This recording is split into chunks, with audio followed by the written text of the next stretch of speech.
நம்முடைய பலன், நம்முடைய அதிகாரம், நம்முடைய படைபலம், நம்முடைய உழைப்பு, நம்முடைய ஞானம், நம்முடைய செல்வ செருக்கு, நம்முடைய புகழ், இது எதுவுமே கர்த்தருடைய ஆசீர்வாதத்தை நாம் பெற்றுக்கொள்வதற்கு ஒரு நாளும் உதவாது என்று சொல்லி இங்கே பிரசங்கி எழுதி வைத்திருக்கிறதை பார்க்கிறோம்.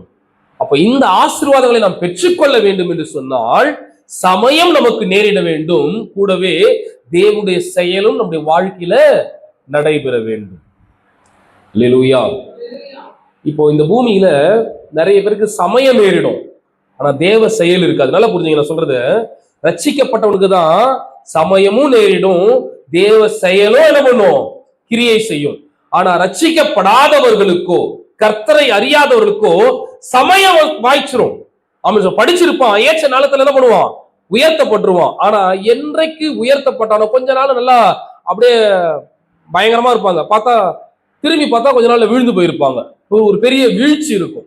ஏன் என்று சொன்னால் சமயம் நேரிட்டது, ஆனால் தேவ செயலோட வாழ்க்கையில் என்ன பண்ணல, நேரிடல.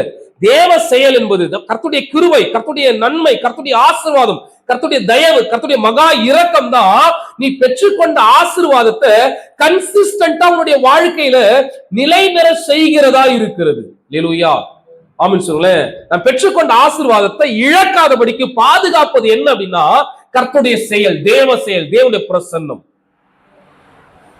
அப்போ உங்களுக்கும் எனக்கும் இல்ல உலகத்துல இருக்கிறவங்களுக்கு நமக்கும் உள்ள வித்தியாசம் என்ன அப்படின்னா, அவனுக்கு சமயம் வாய்க்குது, தேவ செயல் இல்ல. ஆனா நமக்கு சமயமும் வாய்க்கும், தேவ செயலும் இருக்கிறபடினால் நாம் பெற்றுக்கொண்ட ஆசீர்வாதம் நம்முடைய வாழ்க்கையில நிலை வரப்படும். அல்லேலூயா. சத்தமா வெளியில சொல்லுங்களேன். எத்தனை பேர் விசுவாசிக்கிறீங்க? நான் சொல்றது புரியுதுங்களா உங்களுக்கு? உங்களுடைய எவ்வளவு பெரிய பலன் இருந்தாலும், எவ்வளவு பெரிய வாழ்க்கை இருந்தாலும், எவ்வளவு ஓடிக்கொண்டிருந்தாலும், உங்க வாழ்க்கையில நன்மையும் ஆசீர்வாதமும் வேண்டும் என்று சொன்னால் சரியான நேரம் உங்கள் வாழ்க்கையில வர வேண்டும். கர்த்தருடைய செயல் உங்கள் வாழ்க்கையில கிரியை செய்ய வேண்டும். இது ரெண்டுமே இருந்ததுன்னா நீ ஆசீர்வாதத்தையும் பெற்றுக்கொள்ளுவ. அந்த ஆசீர்வாதம் உன்னுடைய வாழ்க்கையில நீடித்த நாட்களால் நிலைத்திருக்கும். நிறைய பேர் ஆசீர்வாதத்தை பெற்றுக்கொள்வாங்க, பெற்றுக்கொண்ட மாத்திரத்துல இழந்துருவாங்க. ஒரு நன்மையை பெற்றுக்கொள்வாங்க, பெற்றுக்கொண்ட மாத்திரத்துல இழந்துருவாங்க. ஏன்? தேவ செயலுடைய வாழ்க்கையில் இல்ல, கர்த்தருடைய பாதுகாப்புடைய வாழ்க்கையில் இல்ல. அல்லேலூயா. எடுத்து வாசிங்க ஒரு வசனத்தை.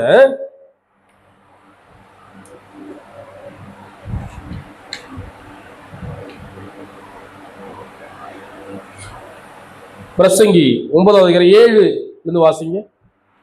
நீ போய்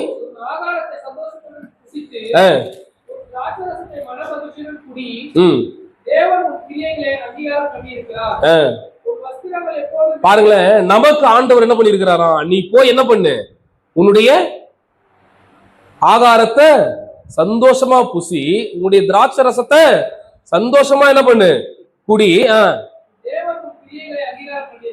தேவன் உன்னுடைய கிரியைகளை அங்கீகாரம் செய்திருக்கிறார். உன் வஸ்திரங்கள் எப்பொழுதும் வெள்ளையாயும் உன் தலைக்கு எண்ணெய் குறையாததாயும் இருப்பதாக. இது நீங்க உலக பிரகாரமா பாத்தீங்கன்னா ஆண்டவர் உங்களை ஆசீர்வதிக்கிறார். இல்லையா? உன் தலையில என்ன பண்ணு, எப்பவுமே எண்ணெய் இருக்கும், உனக்கு நல்ல எப்பவுமே வஸ்திரம் இருக்கும், நல்ல ஆசீர்வாதமா இருப்ப. இல்லையா? ஏனென்று சொன்னால் உனக்கு ஏற்ற நேரமும் வந்திருக்கிறது, தேவ செயலுடைய வாழ்க்கையில இருக்கிறது. இதையே நீங்கள் ஆவிக்குரிய பிரகாரமா எடுத்துக்கொண்டு கொள்வீங்கன்னு சொன்னா பாருங்களேன், நீ போய் உன் ஆகாரத்தை சந்தோஷத்துடன் புசித்து உன் திராட்சை ரசத்தை மன மகிழ்ச்சியுடன் குடி, உன் தேவன் உன் கிரியைகளை அங்கீகாரம் பண்ணியிருக்கிற கர்த்தர் உன்னுடைய கிரியைகளை அங்கீகாரம் பண்ண வேண்டும். இந்த ஆசீர்வாதம் உன்னுடைய வாழ்க்கையில நிலைப்பதற்கு, கர்த்தர் கொடுக்கிற நன்மை தேவ செயலுடைய வாழ்க்கையில செயல்படுவதற்கு, அந்த நாள் அந்த நேரம் உனக்கு கைகூடி வருவதற்கு முதலாவது கர்த்தர் உனக்கு ஒரு அங்கீகாரத்தை கொடுத்துருக்கணும். ஆமென் சொல்லுங்களேன். எத்தனை பேர் நான் சொல்றது புரியுது? முதல்ல கர்த்தர் உன்னை அக்செப்ட் பண்ணணும். நான் சொன்னேன்ல, நீ எவ்வளவு பெரிய ஓட்டத்தை ஓடினாலும் பிரயாசப்பட்டாலும் ரெண்டு விஷயம் நடந்தாதான் உன் லைஃப்ல ஆசீர்வாதம். ஒண்ணு சமயம், தக்க சமயம் வாழ்க்கையில வரணும். ரெண்டாவது தேவ செயல் நேரிடும். இது ரெண்டுமே நடக்கணும்னா முதல்ல ஆண்டவர் உன்னை அங்கீகரித்து இருக்க வேண்டும். இல்லையா? இப்ப சொல்றாரு, நீ போய் உன் ஆகாரத்தை சந்தோஷத்துடன் புசித்து. எது ஆகாரம்? இப்ப நான் ஆவிக்குரிய ஆகாரத்துக்கு வந்துடுறேன், உலக பிரகாரமான ஆகாரத்தை விட்டுருங்க. நீ போய் உன் ஆகாரத்தை சந்தோஷமாய் புசித்து. சபைக்குள்ள நீ வரும் பொழுது கர்த்தர் பேசுகிற வார்த்தை தான் ஆகாரம். இந்த வார்த்தை தான் ஆகாரம். ஆமென் சொல்லுங்களேன். இந்த வார்த்தை அப்போ அப்படிதானே சொல்றாரு ஆண்டவர். இந்த வார்த்தை தான் ஜீவன். மனுஷன் அப்பத்தினால் மாத்திரம் அல்ல, தேவனுடைய வாயிலிருந்து புறப்பட்டு வருகிற ஒவ்வொரு வார்த்தையினாலும் பிழைப்பான். நீ போய் உன் ஆகாரத்தை சந்தோஷமாய் புசித்து. கர்த்தருடைய வார்த்தையை கேட்கும் பொழுது அன்பு சகோதரனே சகோதரியே, நீ எத்தனை பேர் சந்தோஷமா அந்த வார்த்தையை ஏற்றுக்கொள்றீங்க? கர்த்தருடைய வார்த்தை உனக்கு நேரே புறப்பட்டு வரும் பொழுது அந்த வார்த்தை இது எனக்கான வார்த்தைன்னு சொல்லிட்டு உன்னால் அதை புசிக்க முடிகிறதா? உன்னால் அதை ருசிக்க முடிகிறதா? ஒருவேளை நன்மையான ஆசீர்வாதமான வார்த்தை, ஐயோ ஆண்டவரே நீர் என்னை ஆசீர்வதின்னு சொல்லுகிற உன்னுடைய வாய் ஒருவேளை கண்டிப்பான வார்த்தை வரும் பொழுது அதை உன்னால் ஏற்றுக்கொள்ள முடிகிறதா? ஆனாலும் சொல்றாரு, கர்த்தருடைய வார்த்தை வரும் பொழுது அது உன்னுடைய ஆகாரம். அந்த ஆகாரத்தை நீ எப்படி புசிக்கணுமா? சந்தோஷமா புசிக்கணுமா? அல்லேலூயா. சபைக்குள்ள நீ கூடி வரும்பொழுது நல்லா புரிஞ்சுங்க, இந்த அங்கீகாரம் எங்க கிடைக்கும்னா, இந்த ரகசிய இந்த கர்த்தருடைய தேவ செயல் எங்கே உன்னுடைய வாழ்க்கையில நிலைவரப்படும் என்று சொன்னால் சபையில நிலைவரப்படும். அதான் சொல்ற, நீ போய் உன் ஆகாரத்தை சந்தோஷத்துடன் புசித்து உன் திராட்சரசத்தை மனமகிழ்ச்சியுடன் கூடி, தேவன் உன் கிரியைகளை அங்கீகாரம் பண்ணி இருக்கிறார். சபையில வந்து நீ கர்த்தருடைய வார்த்தையை கேட்டு அதன்படி உன்னுடைய வாழ்க்கையை நீ அமைத்துக் கொள்ளுவாய் என்று சொன்னால், அந்த வார்த்தையை நீ புசிப்பாய் என்று சொன்னால், அந்த வார்த்தை எனக்கான வார்த்தை என்று நீ எடுத்துக் கொள்ளுவாய் என்று சொன்னால், அப்போதான் கர்த்தருடைய காரியங்களை அங்கீகாரம் பண்ணுவாராம். அல்லேலூயா. ஆமென் சொல்லுங்களேன். லீவு லெட்டர் அனுப்புறீங்க உங்க ஆபீஸ்க்கு, மேனேஜர் என்ன பண்ணுவாரு? அவருக்கு 2 ஆப்ஷன் இருக்கு. ஒன்னு என்ன பண்ணுவாரு? அப்ரூவ்டு. இல்ல ஒரு மெயில் அனுப்புறீங்க, அப்ரூவ்டு என்ன பண்ணுவாங்க? போட்டு கையெழுத்து போட்டு லீவை சாங்ஷன் பண்ணுவாங்க. அதே மேனேஜருக்கு உங்க லீவை கேன்சல் பண்றதுக்கு என்ன இருக்கு? அதிகாரம் இருக்கு. அப்ப அவரு அந்த லீவை அங்கீகாரம் பண்ணுவதற்கும் அந்த லீவை கேன்சல் பண்ணுவதற்கு அவருக்கு என்ன இருக்கு? அதிகாரம் இருக்கு. உங்களுக்கு வருகிற ப்ரமோஷன்ல இவன் ப்ரமோஷனுக்கு தகுதியாகணும் சொல்லி அங்கீகாரம் செய்வதற்கும் அதிகாரம் இருக்கிறது. அந்த ப்ரமோஷனை தடை பண்ணுவதற்கும் உனக்கு மேல இருக்கிற அதிகாரிக்கு என்ன இருக்கு? அதிகாரம். அப்ப அந்த அங்கீகாரத்தை ஆர்கனைசேஷன் அவங்களுக்கு கொடுத்துருக்கு. அல்லேலூயா. அப்போ சபைக்குள்ள வருகிற உன்னுடைய வாழ்க்கையில கர்த்தருடைய காலத்தின் பிரகாரம் அந்த சமயம் உனக்கு வாய்ப்பதற்கும் கர்த்தருடைய தேவ செயலுடைய வாழ்க்கையில நேரிடுவதற்கும் நம் தேவனாகிய கர்த்தர் அங்கீகாரத்தை பெற்றிருக்கிறார். அந்த அங்கீகாரம் நமக்கு இருந்தது அப்படின்னா நம்ம மூவ் ஃபார்வர்ட்னு சொல்லிட்டு முன்னேறி கொண்டே இருப்போம். அங்க ரிஜெக்டட் ரிஜெக்டட் ரிஜெக்டட் ரிஜெக்டட்னு உன்னுடைய எல்லா ஆசீர்வாதங்களுக்கும் ரிஜெக்ஷன் வந்துகிட்டே இருக்குது அப்படின்னா நீ இருக்கிற இடத்துல அப்படியே நின்றுட்டே இருப்ப. நான் சொல்றது எத்தனை பேருக்கு புரியுது?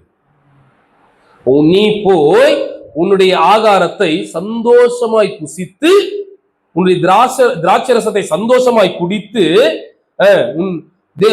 தேவன் உன் கிரியைகளை அங்கீகாரம் பண்ணி இருக்கிறார். அடுத்து சொல்றாரு பாருங்க, உன் வஸ்திரங்கள் எப்பொழுதும் வெள்ளையாயும்.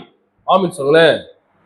உன் வஸ்திரங்கள், இப்ப நம்ம எல்லாம் கலர் ட்ரெஸ் போட்டுட்டு வந்திருக்கிறோம் நம்ம எல்லாம், ஆனா வஸ்திரம் சொல்றது வெள்ளையா இருக்கணும் அப்படின்னு சொல்லிட்டு. அப்ப ஆண்டவர் பார்க்கும்போது உனக்கு ஒரு வஸ்திரம் இருக்கணும். ஆமென் சொல்லுங்களேன். சபைக்குள்ள வந்திருக்கிற உன்னை ஆண்டவர் பார்க்கும் பொழுது அவர் நீ போட்டு இருக்கிற இந்த வஸ்திரத்தை பார்க்க மாட்டாரு. நீ வெள்ளையா போட்டுட்டு வந்திருக்கிறியா, கருப்பா போட்டு வந்திருக்கிறியா, நீ அழுக்கா வந்திருக்கிறியா, நீ எப்படி வந்திருக்க, இந்த வஸ்திரத்தை ஆண்டவர் பார்க்க மாட்டாரு. ஆண்டவர் பார்க்கும் பொழுது அவருடைய ஆவியின் வஸ்திரம் உனக்கு அணிவிக்கப்பட்டு இருக்கிறதா, உன்னுடைய வஸ்திரம் கரை துறை இல்லாமல் கர்த்தருடைய சமூகத்தில் வரும்பொழுது பாவமற்றதாய் குறையற்றதாய் கலகம் இல்லாமல் அது வெண்மையானதாய் இருக்கிறதான்னு ஆண்டவர் பார்ப்பாரு. உன் காரியங்களை அங்கீகாரம் பண்றதற்கு. நல்லா புரியுதுங்களா? கர்த்தருடைய வார்த்தையை நீ முதல்ல அக்செப்ட் பண்றதா இருக்கணும். அல்லேலூயா. 2வது, நீ பரிசுத்தமா கர்த்தருடைய சபைக்குள்ள அவருடைய பார்வையில அவருடைய பிரசன்ஸ்ல அவருடைய சமூகத்துல வந்து நிக்கணும்.